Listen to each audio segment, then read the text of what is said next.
नमस्कार दोस्तों, आपका हार्दिक स्वागत है हमारी YouTube channel world epic fact में। आज अगर कहीं सुपरफास्ट कार की बात होती है तो फरारी और लैम्बोर्गिनी का नाम जरूर आता है। लेकिन क्या आप जानते हैं कि लैम्बोर्गिनी का उदय के पीछे फरारी के मालिक एंजो फरारी का ही हाथ है। तो चलिए जानते हैं कि आखिर कैसे हुआ लैम्बोर्गिनी का जन्म और कैसे इस कंपनी की कारों ने दुनिया में कायम की अपनी बादशाहत। आपको बता दें कि लैम्बोर्गिनी के मालिक फारुशियो लैम्बोर्गिनी अपने शुरुआती दौर में सेना में इस्तेमाल किए गए पुराने पुर्जों से ट्रैक्टर बनाते थे और इस काम में वो अच्छा खासा कमा लेते थे। एक बार लैम्बोर्गिनी ने फरारी की कार खरीदी, लेकिन इस कार को चलाने के बाद उन्हें कार में कई तरह की कमियां नजर आई और इन्होंने इन कमियों की जानकारी फरारी के मालिक को देना चाहिए, एंजो फरारी को देना चाहिए। लेकिन जैसे ही इस बारे में उन्होंने एंजो फरारी को बताया, वो भड़क गए। एंजो फरारी ने लैम्बोर्गिनी से कहा कि वो एक ट्रैक्टर ड्राइवर से सलाह नहीं लेते और उन्हें फेरारी कार नहीं बल्कि एक ट्रैक्टर ही खरीदना चाहिए। आपको बता दें कि फारुशियो एक मैकेनिकल थे। ऐसे में वो कार की दिक्कत को ठीक करने की बजाय इस दिक्कत की जानकारी एंजो फरारी को देना चाहते थे, लेकिन एंजो ने उनका अपमान किया,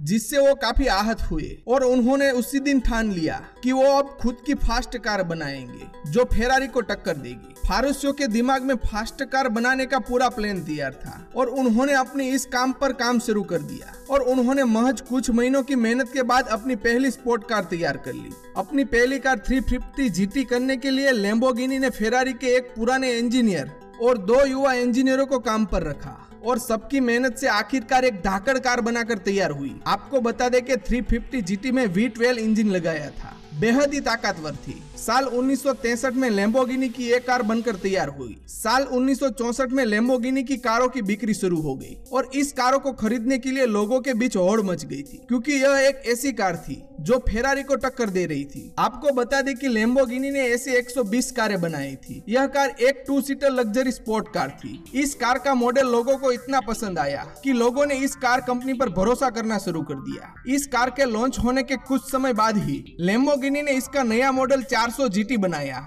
और वह भी जबरदस्त हिट रहा। आपको बता दें कि 1966 में लॉन्च हुई लैम्बोर्गिनी मियाओ कार ने कंपनी को वो शोहरत दिलाई जिसका उन्हें इंतजार था। यह इस कंपनी की सुपर कार थी जिसने बेहद शक्तिशाली V12 इंजन लगा हुआ था। इतने जबरदस्त इंजन की वजह से यह कार आसानी से 350 किलोमीटर की रफ्तार पकड़ लेती थी। इसका फ्यूल कैपेसिटी महज 4 लीटर का ही था। इस कार में पीछे की तरफ इंजन दिया गया था, जो कि उस जमाने की कारों में नई बात थी। फारुशियो लैम्बोर्गिनी ने एंजो फेरारी की बेइज्जती की वजह से वो कारनामा कर दिखाया जो उस जमाने में लोग सोच भी नहीं सकते थे। आज ये दोनों ही कारें एक ही पायदान पर है और इन दोनों ही कारों को दुनिया भर में पसंद किया जाता है। तो दोस्तों, आपने देखा फेरारी के मालिक द्वारा हुई एक बेइज्जती ने कैसे लैम्बोर्गिनी कार को जन्म दिया और बनी दुनिया की सुपर फास्ट कार। दोस्तों, ऐसे ही मोटिवेशनल वीडियो देखने के लिए देखते रहिए हमारी YouTube channel world epic fact. नमस्कार।